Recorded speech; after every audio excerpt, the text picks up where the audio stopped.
So hey guys, welcome back to our channel. আজকে তোমাদের জন্য দারুণ একটা ভিডিও নিয়ে চলে এসেছি। তোমরা অনেকদিন ধরে বলছিলে দাদা একটা সুন্দর একটা ফোনের সন্ধান দাও যেটা দিয়ে আমরা ব্লগিং করতে পারবো, যেটা একদম পুরো সহজ। সত্যি কথা বলতে কি, দেখো আমি না একদম সিম্পল জিনিস ব্যবহার করতে খুব পছন্দ করি। এই জটিল বা কমপ্লিকেটেড জিনিসের উপর আমার কোনো ইন্টারেস্ট নেই। যেমন ধরো এমন একটা ফোন হবে যেই ফোন দিয়ে তোমার সমস্ত কাজকে তোমার সহজ করে দেবে, আর কোনো ওভার হিটিং হবে না বা ওভার হ্যাঙ্গিংও হবে না। কি খুশি হচ্ছে তো যখন আমার হাতে আসলো পোকো F7 ফোনটা, তখন ভাবলাম কিছু নতুন কিছু করা যাক। কাজ, চিল, প্ল্যানিং সবকিছুই একটা ফোন দিয়ে, না কোনো ল্যাপটপ, না কোনো second device, just this.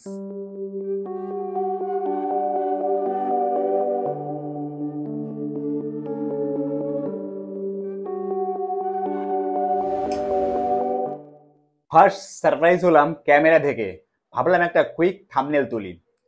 Light খুব নর্মাল ছিল, বাট রেজাল্টটা দেখে আমি জাস্ট অবাক। F7 আছে 50 মেগাপিক্সেল সেন্সার উইথ ওআইএস, যদিও এটা হ্যান্ডলিং ছিল, কিন্তু কোনো ব্ল্যার আসেনি। আমি যখন ফটোটা তুললাম একদম ন্যাচারাল টোন এসছে, ওভার এডিটিং এর কোনো প্রয়োজন। চলো একটু মাল্টিটাস্কিং করি। নোটসে আইডিয়া লিখছি, হোয়াটসঅ্যাপে ক্লায়েন্টদের হ্যান্ডেলিং করছি, আর ব্যাকগ্রাউন্ডে মিউজিক চলছে। আমার তো মনে হচ্ছিল আমি কোনো ফ্ল্যাগশিপ ডিভাইস ব্যবহার করছি। LPDDR5X র্যাম খুব ভালো কাজ করছিল, কারণ একটা অ্যাপও একবারের জন্য রিলোড হয়নি। এটাতে স্ন্যাপড্রাগন 8S জেন ফোন প্রসেসরের জন্য অ্যাপ সুইচিং ছিল একদম স্মুথ। সারাদিনে ভাবলাম একবার হয়তো ল্যাগ করবে, কিন্তু বিশ্বাস করো একবারও ল্যাগ করেনি। আর এর ব্যাটারিটা তো আমার ফেভারিট হয়ে গেছে, কারণ এর ব্যাটারি রয়েছে 7550 mAh এর। আমি প্রথমে বুঝতে পারিনি, সারাদিন ভিডিও কল এডিটিং করার পরে রাত্রে দেখছি এর 70% চার্জ রয়েছে তখনও। দারুণ ব্যাপার কি জানো, সারাদিনে আমাকে একবারও চার্জার খোঁজ করতে হয়নি। এই ফোনে সবচেয়ে দারুণ একটা ফিচার যেটা আমার লেগেছে, ধরো তোমার অন্য একটা ডিভাইসের চার্জ শেষ হয়ে গেছে, তুমি কিন্তু এই ফোন থেকে অন্য ফোনে চার্জ রিভার্স করতে পারবে। চলো দেখাচ্ছি কিভাবে তোমরা রিভার্স চার্জ করবে। এখন বুঝতে পারছি এটা কতটা হেল্পফুল বিষয়। আর লুক নিয়ে তো কোনো কথা হবে না, সিম্পল, খুব সুন্দর। আমার তো খুব পছন্দ হয়েছে পোকো F7টা। পোকো F7টা হাতে কিন্তু খুবই পাতলা ফিল হয়, আর এর দুই সাইডে কিন্তু গরিলা গ্লাস রয়েছে, আর পুরো ফুল বডিটা কিন্তু মেটালিক। আর থিকনেস হচ্ছে 7.98 mm।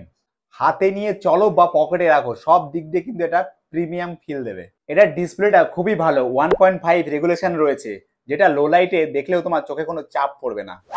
ইনিশিয়ালি ভেবেছিলাম তোমাদের জন্য একটা ফোনের রিভিউ করব, কিন্তু আজকে সারাদিন পোকো F7 এর সঙ্গে থাকার পর বিশ্বাস করো এটা আমার ডেইলি লাইফের একটা পার্ট হয়ে গেছে। আমি সত্যি বলতে অ্যাকসেপ্টই করতে পারিনি একটা ফোন সারাদিনে স্মুথলি হ্যান্ডলিং করতে পারবে সবকিছু without any heating and flashing drama. যদি তোমরাও একটা ফোন খুঁজছো যেটা খুবই ইজিলি সবকিছু ম্যানেজ করতে পারবে, তাহলে Poco F7 is best phone. Sale শুরু হচ্ছে ফ্লিপকার্টে 1 জুলাই থেকে, যার প্রাইস হচ্ছে 29,999 টাকা, 12 GB 256 GB ভেরিয়েন্ট। আর তুমি যদি ডে ফার্স্ট অর্থাৎ প্রথম দিনই ফোনটা কিনে নাও, তাহলে পেয়ে যাবে ফোনটা 2 বছরের ওয়ারেন্টি, 1 বছরের স্ক্রিন প্রোটেকশন এবং 1 বছরের নো কস্ট ইএমআই। বাট এই অফারটা কিন্তু 1 জুলাইয়ে বায়ারদের জন্যই ভ্যালিড। তো যদি সিরিয়াসলি আপডেট করতে চাও, তাহলে ক্যালেন্ডারে রিমাইন্ডার সেট করে নাও 1 জুলাই দুপুর 12টায় ফ্লিপকার্টে পোকো F7।